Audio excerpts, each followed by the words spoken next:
Mary Key staff. So today we're going to be watching a video on passive range of motion, and we're just going to start off with some background on why we do this. This is something that you guys will be doing on our clients, and it's something that we're going to train you on, and then you'll be able to watch this video when you need a refresher, and you'll be able to do it on your clients themselves. So just some background. Like I said, this is passive range of motion. This is when you are actually moving an individual for them, and active range of motion is if they were moving the joint themselves. So passively, you will be doing the movement for them. You'll be helping to assist them. It's really important to note that a lot of the individuals we see have limited range of motion, so we want to maximize their abilities and not create any further limitations or contractures on their joints. It's really important to keep them moving and stretch them out as much as we can. So one of the things that we like to do is maintain flexibility and mobility at the joint that we're performing this on. It's really just a way to reduce any stiffness or prevent the joint from freezing and additional contractures at that joint. But just some general guidelines before we get started. Sarah is going to be our client for today. I'm going to be moving her around. And so before you get started, you just want to communicate to the individual what you're going to be doing. Walk into the room and say, "Hey Sarah, we're just going to stretch you out a little bit, get you moving. We don't want you sitting there idle all day." Just let them know what you're going to be doing. You also want to make sure that they're comfortably seated in their chair and that they're supported. They have all their straps on, their feet are in their foot plates if that's something that they have. You just want to make sure they look okay in their chair before you get started.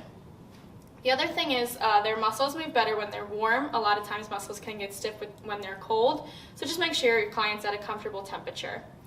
Of course, you want to make sure any wheelchair parts, furniture, bed rails, anything that can get in the way is not in the way, and if they're wearing tight clothing, kind of move it around so that you will be able to get full range of motion on the joints that you're working on.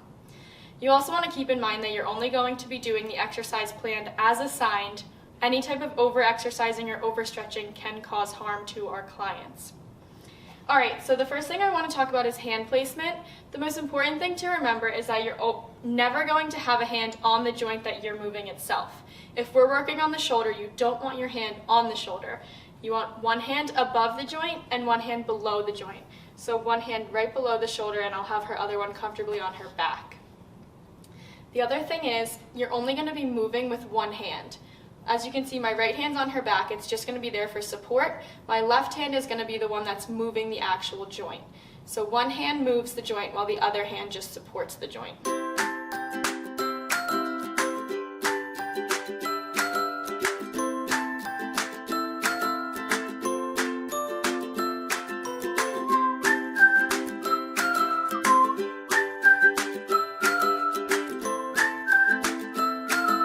Alright, so with shoulder flexion and extension, the most important thing is that you're standing right next to the individual. You want to be close to them and not out here. This way you have more control over what's going on.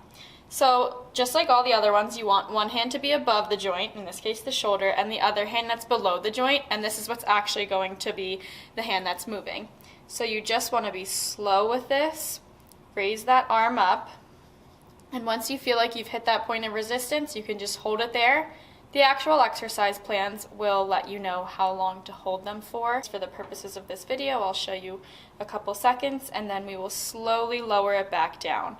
So you don't want to be bouncing the joint around, you don't want to be moving quick. This is a very slow and controlled process. Okay, so another common movement that you will be seeing with the shoulder is called ab and adduction. With this one, I'm going to position my support hand right above her shoulder, and my movement hand can go right where it was for the first stretch that you saw. This is just going to be bringing the shoulder out and then back down towards their body. Out and then back down. Especially with this one, you might not see a lot of range of motion for our individuals. Like I said, it might only be an inch or two. That's totally normal as long as you are not pushing past that point of restriction. You're just going to slowly lift it up. You want to feel that stretch and then lift their arm, push their arm back down.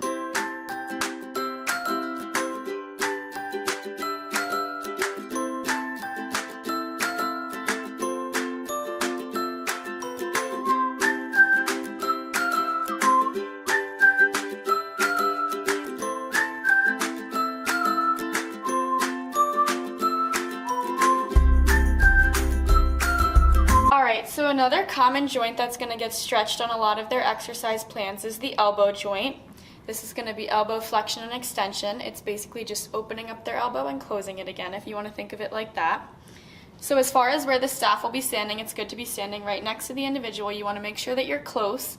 And again, same thing with the shoulder. You're going to have one hand supporting and one hand that's going to be moving the joint. And you're just slowly going to close their elbow in and open it back up. And again, you might not get a lot of range of motion here. It might only be an inch or two.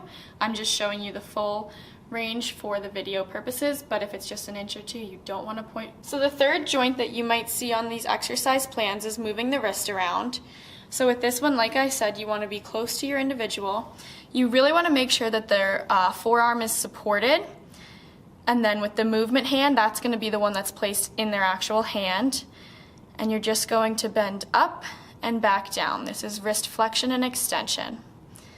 You don't want to push past that point of resistance.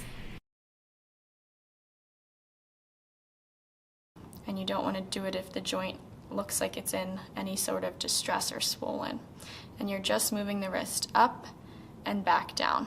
Sometimes it's easier if you're sitting next to the individual. This way you'll have more control over the joint. For the video, I'm just going to be standing next to her, but you do want to be as close as possible. And like all the other ones, there's going to be one hand holding her forearm for support, and the other hand is going to be the one that's actually moving the joint. Very slowly going to flex it up. Hold it there for a few seconds. You're not bouncing that joint around, no fast movements. And then you can flex her wrist down. The exercise plan will give more details on how long to hold and how many times to do this, but as long as you're moving slowly and not going past that point of resistance.